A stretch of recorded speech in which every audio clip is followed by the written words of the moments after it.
Friends, I'm going to share now from my experience of parenting a baby who came into this world early. I know that there are those of you in this room who have gone through a similar experience and those who are actively on their own journey to parenthood. This sermon may carry extra emotional significance for you, and I hope its message provides us all comfort and new understanding.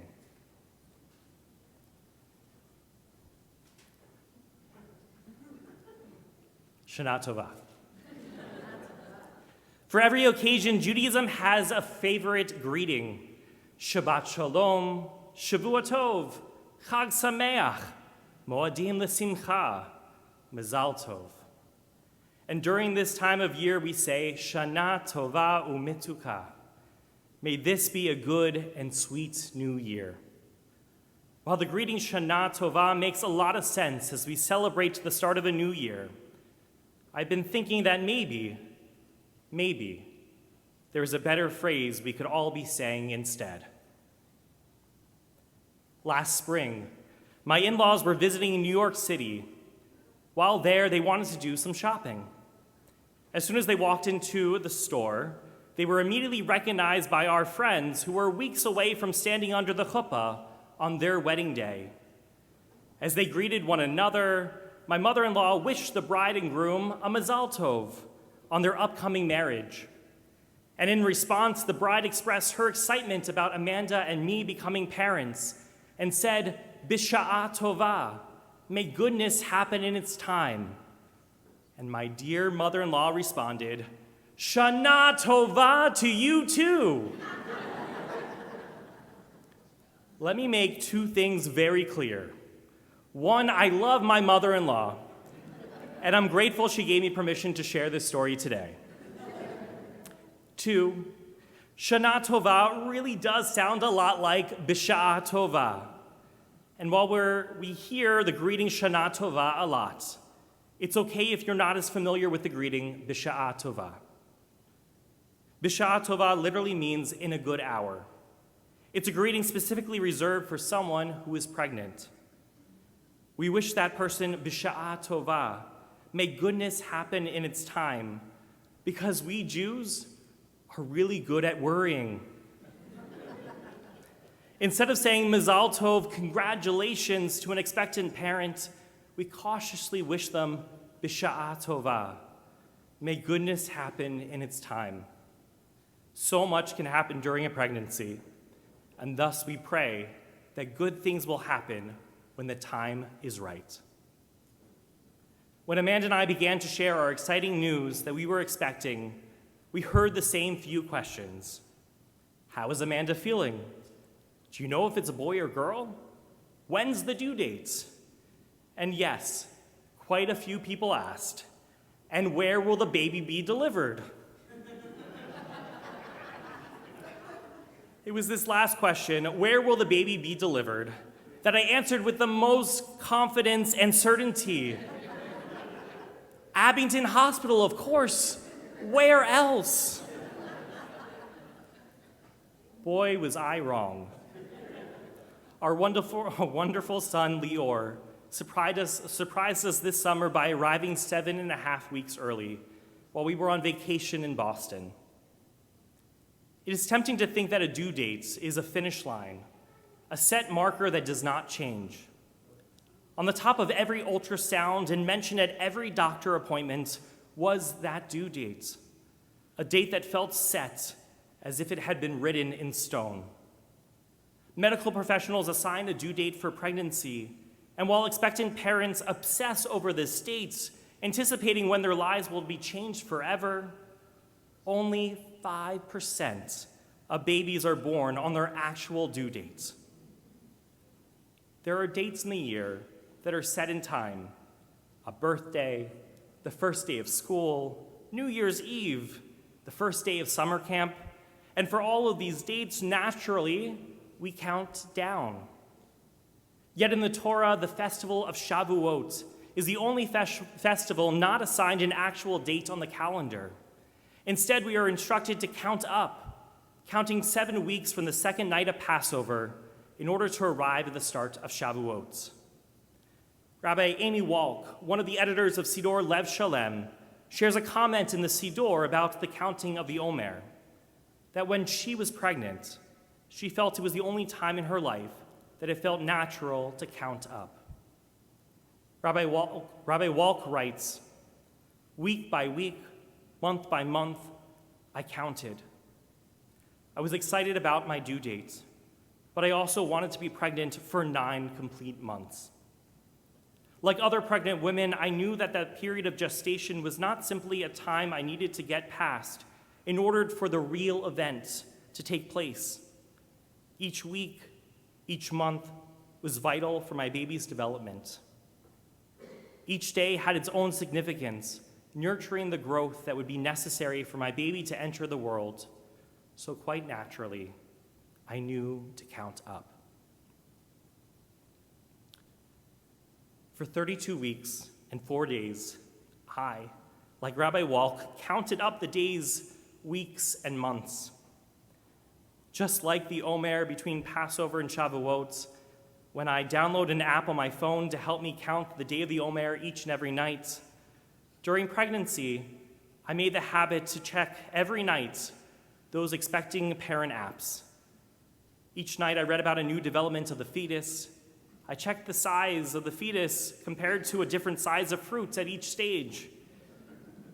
And I stared at that progress bar in the app that was slowly inching its way to 40 weeks towards 9 months of gestation. Near the conclusion of the Passover Seder, the Haggadah asks, "Echad miodeha," who knows one? This fun song has always been a favorite of mine and my family's Seder to sing in Hebrew and in English. Like so much of the Seder, it is a song that is built around asking questions. Through asking questions, the children at the Seder are encouraged to sing the response, transmitting facts about Judaism. For example, Tisha miodeha, Tisha miodeha. Who knows 9? 9 are the months before a baby is born. And who knows 8? 8 are the days before a Brit Milah. During those early days of sitting in the NICU at Massachusetts General Hospital, I kept hearing in my head on repeat, Tisha miodeha. Who knows 9? Who knows 8? It was the first time in my life when things did not feel beseder, in order. It makes sense that we sing the song Echad miodeha on the night of the Passover Seder, because Seder means order. The Passover Seder is structured on performing rituals in their order. So what happens when things are not beseder, not in order? 9 months, 40 weeks until a baby is born, not 32 weeks and 4 days. As the initial shock and adrenaline began to dissipate in the hours after the birth, I tried to find a way to comprehend my new reality, that my child is premature. He arrived over 7 weeks early. And how long is 7 weeks? I know what 7 weeks feel like. That's the time between Passover and Shavuot. I know what it's like to count up, to count 7 weeks of the Omer. That night, I realized I needed to change my perspective, to throw away my previous assumptions. As I settled into my sofa bed for the very first time beside the isolette in the NICU, right before closing my eyes, I reached into my pocket and I pulled out my phone. At that moment, I knew I needed to delete those pregnancy apps off of my phone. No longer did I need to check the apps to anticipate which fruit was the size that matches my child, or read tips on how to pack for a hospital bag. None of this mattered anymore. Like the Omer, I needed to start counting up instead of counting down, to start looking forward. I needed to embrace the reality to put down my phone and simply look up at my beautiful baby son. who was right before my eyes. For the first time in my life, the expectations in our Jewish texts and the assumptions I had always believed did not match my experience. Rituals help us navigate times of uncertainty and periods of transition. Rituals give us order to our lives. Nothing can truly prepare you for being a parent, but at least Amanda and I knew that during the pregnancy, on the 8th day of life, we would welcome our son into the Jewish community. So when we found ourselves with a premature baby, hospitalized in a NICU, out of state, instead of relying on those normative expectations, on the 8th day of life, we were still left with so many questions. When would the bris take place? When would we be discharged from the hospital? When would we be home? Mi yodea, who knows? After the initial 10 days in Boston, we safely made our way to Pennsylvania. Although Lior needed time to grow in the NICU at Abington, Amanda and I were able to return home and sleep in our own bed. Left out in our living room was a book a friend had sent us, a guide for expectant parents. I opened the book to see what advice the author had for NICU parents. I checked the table of contents, but there was no chapter about prematurity. So I checked the index at the back of the book, only to be brought to one page that included just one sentence about premature babies. Let me share you a fact that's not found in that book. In 2021, 1 in 10 babies were born prematurely in the United States. If you missed that one sentence in that book, you would never know or consider the possibility of prematurity. While I did not feel seen within those pages of the book, I felt comforted that Judaism had a way to express our experience in saying, B'sha'a tova, may goodness happen in its time. Although I anticipated a different outline, a different timeline, at each step of the journey, Amanda and I kept reminding ourselves, B'sha'a tova, everything will happen in its time. So for anyone who has ever opened a book only to find your lived experience different, or if you feel that your timeline just doesn't match the standards set forth by society, let me share with you the lessons I learned from my rabbis and scrubs, the amazing NICU nurses who are the experts in the concept of B'sha'a tova, may goodness happen in its time. This week is National Neonatal Nurses Week, so in appreciation, here are 4 lessons that were frequently taught by our NICU nurses in Boston and in Abington. Lesson number 1, baby steers the ship, we follow his lead. As new parents, we immediately learned the importance of embracing the unexpected and to follow the lead of our child. There were so many questions we had, for which the consistent answer from the nurses was, we will follow his lead. He controls the timeline. Far too often we hold ourselves to the benchmarks set by our society instead of following our own lead. Not everyone needs to go directly to college after high school and to graduate in 4 years. You don't need to be married at the same age that your parents were married. It's okay if you're 20 or you're 60 years old and you're still asking yourself, what do I want to be when I grow up? The most important thing is to make sure you're following your lead and giving space for others to set their own course in this journey called life. Lesson number 2. When learning to take a bottle, NICU nurses constantly remind parents that the preterm baby needs to learn how to suck, swallow, breathe. The coordination required to suck, swallow, breathe is a skill that full-term babies practice for weeks in the womb. Preterm babies, especially those born under 33 weeks, have not yet had time to learn and to practice. Instead, they need to learn on the job. There's no easy fix for this step. It takes time to acquire this skill.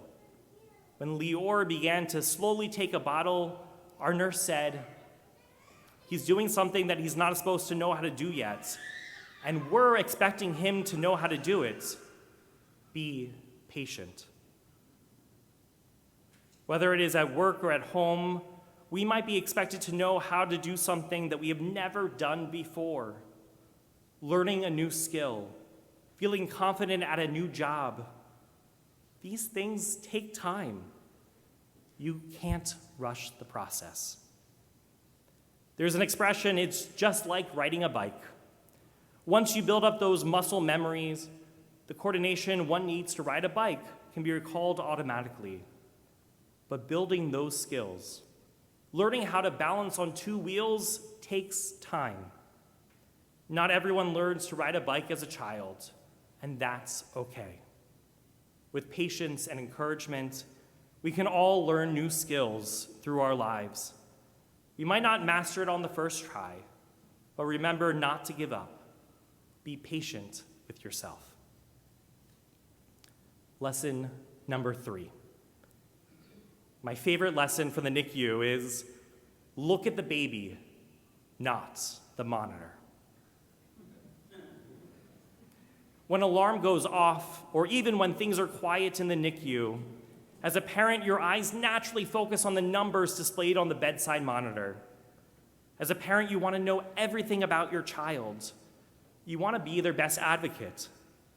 But as the nurses always say, don't look at the monitor, look at your baby. If your baby looks fine and comfortable, if the color of their lips and skin are okay and normal, your baby is fine. The same is true for adults. Do not compare yourself to your neighbor. Stop worrying about how much money you make or what car you drive. If you live your life thinking about how your life looks on paper, stop. Stop looking at the numbers. Stop comparing yourself to others and look at yourself in the mirror. And when you look at yourself in the mirror, how are you? Do you see your face? The face of a person who cares deeply for others? Do you see your hands? The hands of the person who spreads kindness? Always remember to look at you and not the numbers. Lesson number 4. Our last lesson. NICU nurses say, celebrate the milestone of each day. Every day, find something to celebrate. When we arrived at the Abington NICU, we received a bag with a journal and a milestone cards from the organization, Today is a Good Day. Their mission is to celebrate the birth no matter what the circumstances, to remind families that they are not alone, that every moment is worth celebrating, both big and small. From celebrating our son taking his first bottle to feeling proud of a wet diaper, nothing is too big or too small to celebrate. Instead of only celebrating the big moments in life, take time each day to celebrate the milestones of that day in its time. Celebrate goodness in its time. B'sha'a tova. As we begin the Aser Yemei Teshuvah, the 10 days of repentance between Rosh Hashanah and Yom Kippur, we transition from saying Shana Tova to Gamar Chatima Tova. May you be inscribed for good in the book of life. On Yom Kippur, we speak about the closing of the gates of prayer during Ne'ilah at the end of the day, as if Yom Kippur is the ultimate due date. But the gates of prayer remain open through the holiday of Sukkot until Hoshana Rabbah. If there's anything I've learned this year, it's that only 5% of births occur on their actual due date. Each of us are on our own timeline. Some of us will arrive early, and others need until Hoshana Rabbah to complete this process of Teshuvah. On Rosh Hashanah, during our tefillot, we refer to this day as Yom Ha'arat Olam. Today the world is pregnant. On Rosh Hashanah, we celebrate the possibilities of the future, and we Jews, We Jews are good at worrying about the work that we still need to accomplish in the days ahead.